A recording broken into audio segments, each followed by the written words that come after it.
హా పిన్ని. ఏం చేస్తున్నావే? డోర్ తీ. వస్తున్నాను పిన్ని. బెల్ కొడుతుంటే డోర్ తీయవేంటి?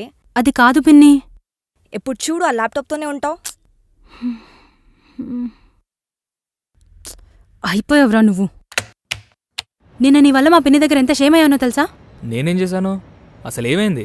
మా పిన్ని మా ఇంటికొచ్చింది. మీ పిన్ని మీ ఇంటికి గాక మా ఇంటికి వచ్చుద్దా? అసలు బుర్రపని చేస్తుందా నీకు? ఇనఫ్. ఇక్కడితో ఇవన్నీ వదిలేద్దాం. మహా అయితే ఇంకో 10 రోజులు ఉంటాను. ఈ ప్రేమ గీమా ఇవన్నీ అవసరమా? మంచి ఫ్రెండ్స్గా ఉందాం. ఫ్రెండ్స్ నాకు చాలామందే ఉన్నారు, ఇంకా నువ్వెందుకు? ఇక్కడ రిక్వైర్మెంట్ ఫ్రెండ్ కాదు, లవరు. వద్దు వద్దు అంటే నా వెంట పడతానంటావేంటి? సిగ్గులేదా? ప్రేమించడం మొదలెట్టాక ఫస్ట్ వదిలేయాల్సింది సిగ్గుపడటం. సిగ్గుపడితే పనులవ్వవు. నేను సిగ్గుపడను, నువ్వు సిగ్గుపడకు. సిగ్గు లేకుండా ప్రేమించుకుందాం. సరే, సిగ్గు లేకుండా ఓ మాట చెప్తాను విను. నాకు ఆల్రెడీ బాయ్ ఫ్రెండ్ ఉన్నాడు. తంది కూడా వైజాగే. త్వరలోనే పెళ్లి చేసుకుందాం అనుకుంటున్నాం.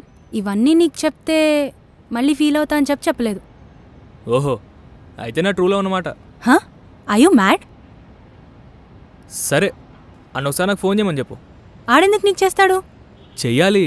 భావి భారత పౌరుడిగా ఆడికి, పౌరురాలిగా నీకు, సాటి ప్రేమికుడైన నాకు చెప్పాల్సిన బాధ్యత మీ ఇద్దరికీ ఉంది. నేను చెప్పానుగా, ఇద్దరిలో ఎవరు చెప్పినా ఒకటే. సరే, మీ ఫోటో ప్రూఫ్ ఏది? నీ లిప్ ప్రింట్ ఏది? మీ 2G లవ్వా 4G లవ్వా? ఉంటుందా బఫర్ అవుద్దా? అసలు ఎంత MBBS స్పీడ్ మీది నాకు తెలియాలి కదా.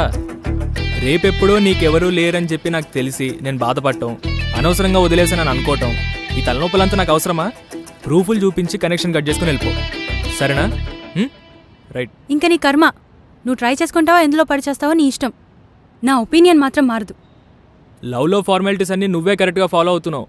ముందు మాట్లాడనన్నావు, అయిపోయింది. తర్వాత కలవనన్నావు, అది అయిపోయింది. ఇప్పుడు లవ్ చేయనంటున్నావు, నెక్స్ట్ ఇంకా లవ్ చేయడమే. అసలు ఎక్కడి నుంచి వస్తుందిరా ఇంత పాజిటివ్ యాటిట్యూడ్ నీకు? మెసేజ్కి రిప్లై ఇవ్వకపోతే డైరెక్ట్గా మాట్లాడాలేమో అనుకుంటున్నానంటావు. అర్జెంట్ కాల్స్ ఓన్లీ అని స్టేటస్ పెడితే నువ్వు కాల్ చేస్తావు.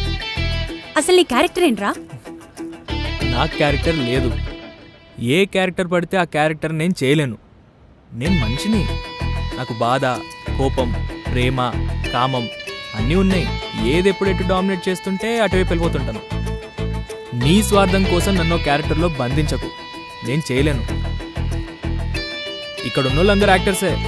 నేను 2-3 సార్లు ట్రై చేశాను, నాకు రాలే, దొరికిపోయాను. నాకు యాక్టింగ్లు, పర్ఫార్మెన్స్లు తెలియని అమ్మాయి కావాలి. అది నువ్వు అనుకుంటున్నాను. ఓ, నువ్వు ఒక్కడే మనిషి మరి. మేం కాదు. నా పర్ఫార్మెన్స్ నువ్వు తట్టుకోలేవు. నేను చాలా మంచి యాక్టర్ని. నన్ను ప్రేమించి నువ్వు కూడా మంచిగా మారు. సాటి మనిషిని ఎలా ప్రేమించాలో నేర్చుకో. ఓయ్, ఏంటి? నా టైమింగ్ బాగుందా? అదే కొద్దిగా మిస్ అవుతుంది, చూసుకో.